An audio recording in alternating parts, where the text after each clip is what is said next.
Salut chers bien-aimés, et partout où vous me trouvez, que Dieu vous bénisse, soyez bénis. C'est de la part de votre frère, le frère Daniel. Je profite encore de cette occasion pour passer un message à une personne. C'est un moment, je ne sais pas quelle heure vous me suivrez, mais je mérite de demander avant même d'écouter ce message. Je mérite d'abord de pousser, de s'abonner à ma chaîne YouTube, de t'abonner à notre page Facebook Frère Daniel Dinoko. Si les comptes TikTok pour ne rien rater, parce qu'il y a des enseignements qui sont en train de bénir les gens. Les gens sont bénis à cause de la parole de l'Éternel. Alors que Dieu te bénisse, que Dieu te bénisse, pardon, que Dieu te bénisse encore, toi qui a toujours été à l'écoute de sa parole, toi qui as toujours été obéissant. Tu n'es pas rebelle de la parole de Dieu, mais tu es obéissante à la parole de Dieu. Que la bénédiction de Dieu aussi s'obéisse dans ta vie. Je prie que toi qui es obéissante, qui as toujours été attentive à la voix de Dieu, que la bénédiction de Dieu aussi te localise de là où tu te trouves. Donne-moi un amen bien. Écris seulement gloire au Seigneur dans les commentaires. Dans les commentaires, dis seulement je suis béni. Dans les commentaires, dis seulement non, le Seigneur est merveilleux. Voilà, nous avons encore un thème très important que nous voulons développer. C'est fortifie-toi et prends courage.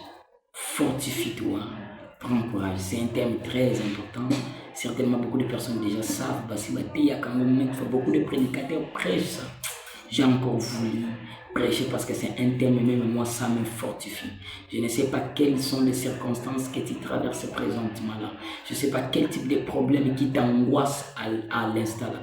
Certainement, je sais quoi, écoutez, je sais que tu souffres, tu as des problèmes, tu as des difficultés interminables, des problèmes, et vous allez constater, même il y a dans ta vie des problèmes qui ne terminent jamais. Quand tu crois quand tu résous un problème, tu crois que c'est fini, un autre arrive encore. Quand tu résous un problème, tu crois que c'est fini, tu vas te dire, mais au juste, frères et sœurs, tu souffres, mais il y a un message que j'ai amené aujourd'hui là, dans ta vie, un très beau message. Fortifie-toi et prends courage. Frère, est-ce que tu sais le niveau de mon problème? Je ne sais pas, mais moi ce que j'aimerais c'est te dire, fortifie-toi et prends courage. Pourquoi? Les deux choses que je te demande, ce n'est ni moi, ce n'est ni un pasteur, ce n'est ni un prophète, ce n'est même pas Dieu qui va le faire. Est-ce que tu comprends pourquoi je te l'ai dit? Je te l'ai dit parce que ce que je te demande de faire là, c'est toi-même qui vas le faire. C'est toi-même qui dois te fortifier. C'est toi-même qui dois te donner du courage. Frère, je traverse des mois difficiles. Oui, je sais ma sœur. Oui, je sais mon frère. Mais fortifie-toi et prends courage. Amen. Alors, nous allons commencer notre prédication. J'aimerais te pousser de ne pas abandonner. Si vraiment cette vidéo, je sais que cette vidéo va te bénir, je veux préférer que tu la sauvegardes ou enregistrée en haut pour que au tanakango mingi. Ce que tu as une vidéo favorite na yo otiamo, ce que tu as na vidéo na yo enregistrée en haut, au partager en pabanina. Voilà. Alors, j'aimerais prendre un exemple. Voilà, mon thème, ma prédication, je l'ai tiré dans le livre de 1 Samuel, chapitre 17. Nous connaissons bien ce texte, c'est un texte qui parle de David. Nous devons toujours nous référer des gens du passé. Frère, ce qui David, le Dieu que David sert, c'est le même Dieu que je sers. Le Dieu que David invoque, c'est le même Dieu que David invoque. Pardon, c'est le même Dieu que toi tu invoques. Cela veut dire, ce que David avait vécu là, il est le même hier, aujourd'hui, éternellement. Cela veut dire que ce qu'il a fait hier avec David, il le fera aujourd'hui avec toi. Il va aussi le faire demain avec les uns. Tu comprends? Cela veut dire, je vous lis prendre ce texte, c'est très important. À la maison, moi, je vais t'encourager de lire ce livre. 1 Samuel 17, du premier jusqu'à la fin. Tu vas comprendre beaucoup de choses. Tu as même 4, 5 fois, même 10 fois. Tu vas découvrir des vérités, ça va te rendre fort. Et frère, dans ce texte, je vois, on nous parle de deux acteurs. C'est un texte qui a deux acteurs, mais il y a un autre acteur qui sera remplacé par un autre grand acteur. Cela veut dire, dans ce texte, il y avait Israël, le grand acteur, et il y avait le Philistin. Ça veut dire qu'il y avait une bataille entre le Philistin et Israël. Alors, c'était pas pour la première fois Bazobunda. Babundaka déjà. Et Israël, deux fois, avait toujours de l'autorité, avait toujours de l'avancement, avait toujours de la victoire. Parce que Israël a bondi Ning, Saoul a bondi Ning et Alonga. Et bien aimé, il est arrivé, cette fois-là, le diable a changé la manière de combattre. C'est pourquoi je mérite de dire, quelle que soit la manière du diable de combattre dans ta vie, c'est un perdant déjà. Donc, Yokobanga est le côté. La Bible dit, ils ont sorti un Messie. Il a dit non, en désordre, ce n'est plus le cas. Comme on combat là en désordre, ce n'est plus le cas. Maintenant, là, on va combattre en individuel. Je mériterai une personne. Si hier, les combats de ta famille étaient pour tout le monde, cela veut dire que tout le monde était frappé par une même malédiction. Aujourd'hui, le cas a changé. Cela veut dire que le diable présentement là commence à combattre les enfants de Dieu individuellement. Je sais pourquoi vous verrez dans les familles, les uns sont bénis, les autres ne sont pas bénis. Mais moi, ma prière, que toi qui écoutes cette prédication, que tu sois béni, quelles que soient les lois qui sont dans ta famille. En d'autres termes, cette manière de combattre veut dire, moi je peux être libéré, les autres peuvent être bloqués. Mais moi, ma prière, c'est que si toi tu es libéré, tu peux encore libérer les autres. Amen. C'est ça. Alors, la manière de combattre a changé ces jours-là. Qu'est-ce qui est arrivé? Il y a un Messie, il y a maintenant entre les deux rivaux, cela veut dire qu'Israël et les Philistins. Il y a un Messie des Philistins qui est sorti, qui s'appelle Goliath. Un Messie très fort physiquement. Il lançait presque 3 mètres. Il a dit là, bon, aujourd'hui là, on ne va plus combattre en des autres. Vous, Israël, sortez-moi un vaillant, sortez-moi un guerrier, et moi je suis là. Si votre guerrier parvient à me battre, nous devenons vos esclaves. Si moi je vous bats, vous deviendrez nos esclaves. Nous allons vous exploiter, nous allons vous torturer et vous allez nous servir. Vous voyez? Et cette manière-là de faire, dans Israël, il y avait des hommes forts. Mais il n'y avait pas de courageux. Il y avait des hommes qui étaient formés, qui étaient de périr. Je mérite dire à une personne, tu peux avoir Dieu, tu peux avoir la prière, mais quand tu as peur, tu peux être comparable, comme ceux qui disent, tu peux être comparable à un chat qui meurt de faim à une souris, qui meurt de faim, mais il est dans un sac d'arachide. Ça veut dire que bah côté c'est pour qu'on a sac à banguba, mais à aucun ça. C'est pourquoi je mérite de dire, tu as dit, tu dois gagner, tu dois réussir. Si tu as dit tu ne réussis pas, c'est qu'il y a une erreur. Alors aujourd'hui là, il y a 2 choses que tu dois faire. Tu dois te fortifier et tu dois prendre le courage. Et ce que je mérite te demander, j'aimerais encore répéter, te dire, c'est toi qui dois se fortifier, pas moi. C'est toi qui dois se fortifier, pas. Cela veut dire que pour se fortifier, ça viendra de toi-même. Ça va venir de toi-même. Se fortifier. Alors, comme la guerre a changé, la Bible dit, Goliath a défié toute l'armée. Et ils ont fait 40 jours. 40 jours, frères et sœurs.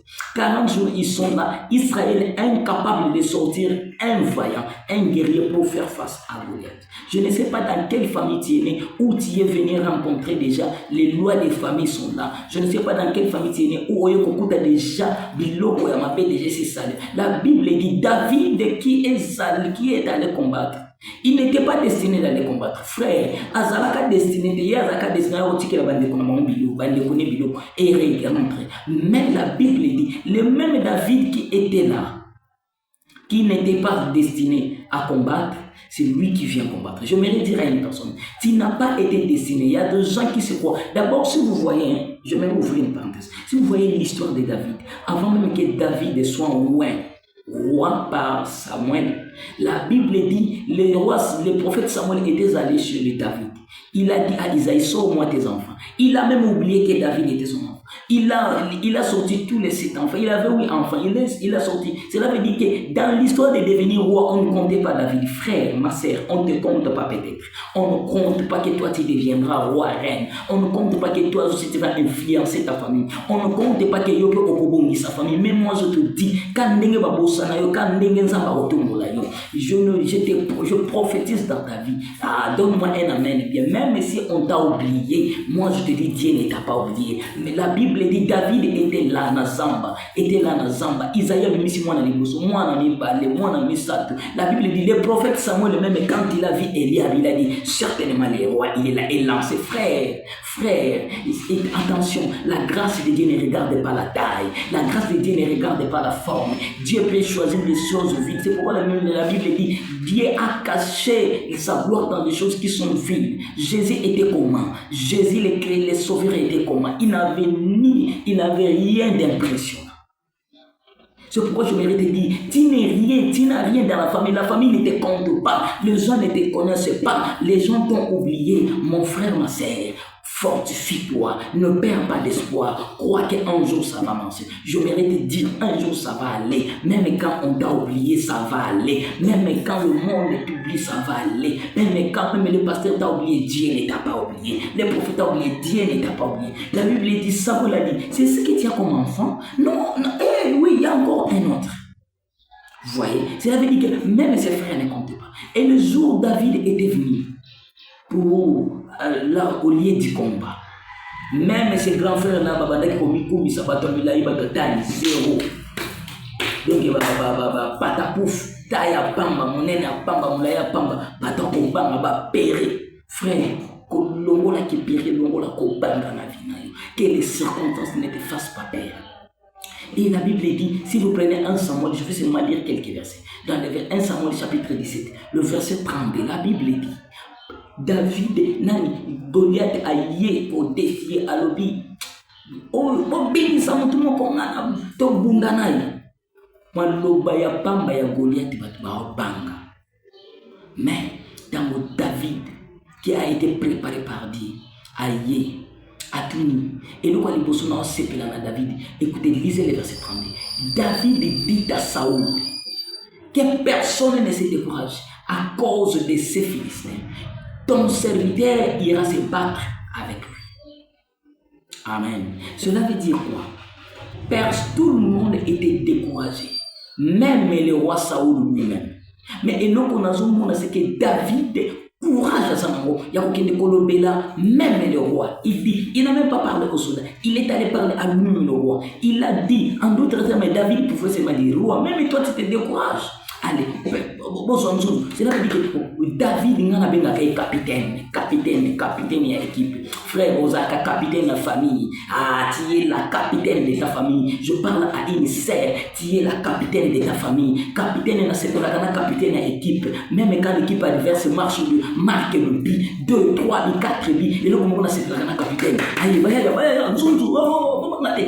rentrez. Cela veut dire que les capitaines ne se découragent. Même tout le monde se décourage. Le capitaine ne se décourage pas. Tu es le capitaine de ta famille. Tu es la capitaine de ta famille. Même quand le vent souffle de gauche à droite, moi je dis, toi tu es le capitaine. Donc, David a dit, que personne ne se décourage. Nous ne pouvons pas les battre. Il dit à cause de ces filles. Ça veut dire que tout le monde était découragé à cause d'une personne. Des millions de personnes. Combien de militaires étaient en Israël? Mais ils se sont découragés à cause d'une personne. David a dit jamais, je ne peux pas accepter ça. Frère, tu dois te lever, tu dois te dire jamais. Il y a des choses qui se passent dans votre famille. Il ne faut pas tolérer ça. Fortifie-toi, prends courage. Amen. Et David dit, ton serviteur ira se battre avec lui. Moi, je veux me battre. Et il dit, Saoul qui lui dit, Saoul, au lieu de l'encourager même, il continue. Cela veut dire que Saoul était un découragé. Dans sa vie, il ne sait que décourager les gens. Frère, dans ta vie, il y aura des gens qui vont te décourager. Tu veux faire quelque chose, les gens vont te dire, le temps n'est pas encore là, laisse, tu n'as pas l'âge, laisse. Frère, si c'est Dieu, vas-y. Même quand les hommes ne veulent pas. Et je mérite donner une prophétie à une personne. Je mérite de dire, je mérite de donner une révélation. Il y a certaines choses que tu vas commencer pendant que tu ne seras jamais prêt. Il y a certaines choses que tu vas commencer, tu dois les commencer par la foi. Tu ne sais pas si ça va marcher ou pas. Tu ne sais pas si ça va m'arriver où. Tu ne sais pas tu iras où, mais par la foi, tu sais que j'irai dans un bon endroit. Amen. Je voudrais dire à une personne, tu as des projets, tu as un appel dédié, tu as un appel de chanter, tu as un appel de faire quoi. Commence, même quand les gens ne veulent pas, toi commence, car s'il s'agit de Dieu. Et la Bible dit, dans le verset 33, écoutez Saoul, qui lui décourage. Et tu ne peux pas aller te battre avec ces Philistins, car tu es un enfant. Et il est un homme de guerre dès sa jeunesse. Saoul, comment ça? Et puis, pendant 40 jours, Saoul, tu n'as jamais vu quelqu'un venir te dire ça. Maintenant, là, tu trouves un jeune, alors là, ta Sonia, famille, alors là, ta Sonia, Israël, au boy. Frère, il y a des gens qui vont te demander, te décourager. Il y a des gens qu'on appelle des Jida. Des Jida, vous savez Jida? Jida, les Jida là, les ribins, ce sont des découragés. Les gens qui n'aiment pas que Bandekonabango va prospérer. Quand Bandekonabango bete bango li solo na ifona comme roi, ils étaient les premiers batu ba hotelemela. Banan batelemela Joseph si c'était pas ça. C'est pourquoi moi je mérite de dire, même quand tes frères s'opposent, toi vas-y, car il s'agit de Dieu. Amen. Les textes étaient tellement longs, je ne saurais pas tout dire. Et je mérite maintenant te dire, comment est-ce qu'on peut se fortifier? Quelqu'un va me dire, frère, si on va fortifier, on prend courage. Comment est-ce qu'on se fortifie et on prend courage?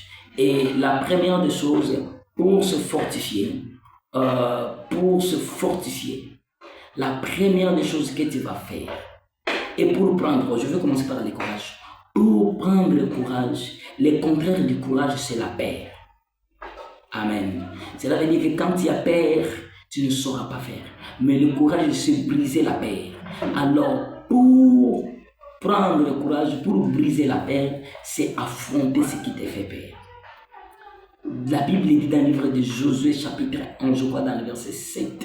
6 ou 7, entre 6 et 7, il dit, nul ne tiendra devant toi. Cela veut dire que Kobangaka est l'autre côté. Quand il a dit, quelles que soient les preuves qui se présentent devant toi, affronte-les au nom de l'Éternel. Enlève la peur, vas-y. Il y a qu'une seule manière. Et la seule et l'unique manière, ou l'unique moyen, c'est de l'affronter. Amen. Alors, comment est-ce qu'on peut se fortifier?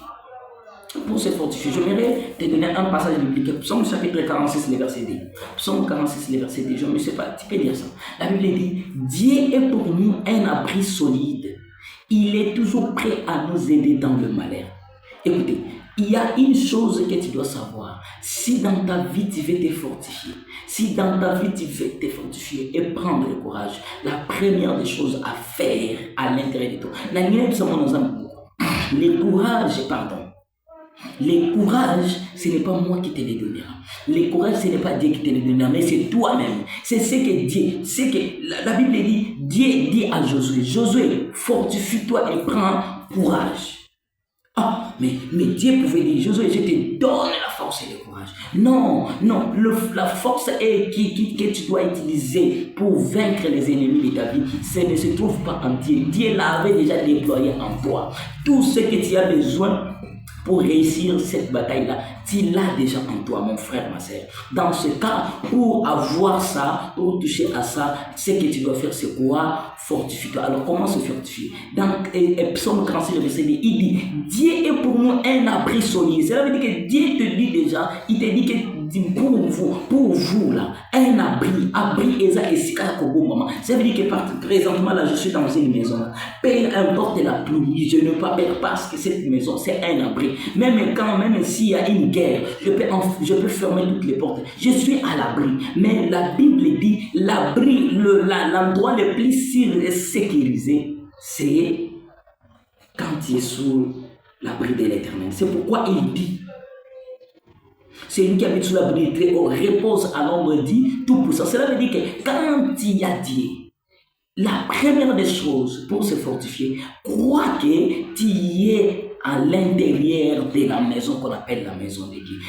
Dans ta vie, ce que aux apôtres se fortifier, la première des choses, crois à l'intérieur de toi que tu n'es pas exposé, que tu n'es pas seul, que tu ne marches pas seul. Tu es toujours avec Dieu. Ça, c'est la première des choses. La première chose que tu dois faire, tu dois croire que tout ce que tu fais, tu le fais avec Dieu. Partout, tu es avec Dieu.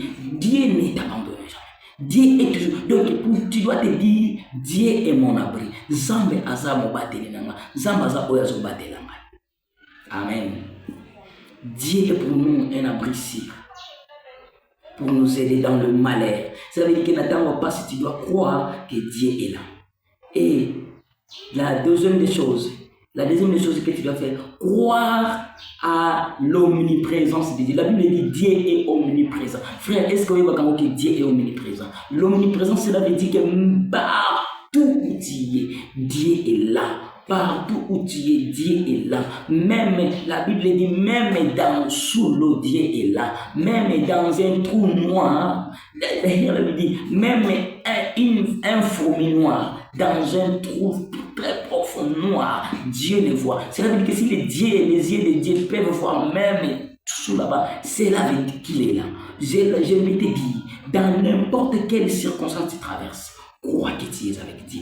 Dieu est là. Dieu est toujours avec toi. Dieu marche toujours avec toi. Dieu est toujours à côté de toi. Il est toujours bien-aimé. Tina, pour croire à la présence de Dieu, tu n'as pas besoin de signes. Il y a des gens qui disent, Seigneur, prouve-moi que tu es avec moi. Non. Tu n'as pas besoin de sentir sa présence. La seule chose, crois seulement. Dis-moi qu'il est là et c'est tout. Partout tu diras, Seigneur, tu es avec moi. Il faut confesser ça tout le jour de ta vie. Tu dois confesser que Dieu est avec toi. L'autre chose à faire, croire que sa main nous secourt toujours, même quand on vit les pires. Frère, même quand tu traverses des moments difficiles, j'aimerais te dire, crois que la main de Dieu est toujours là.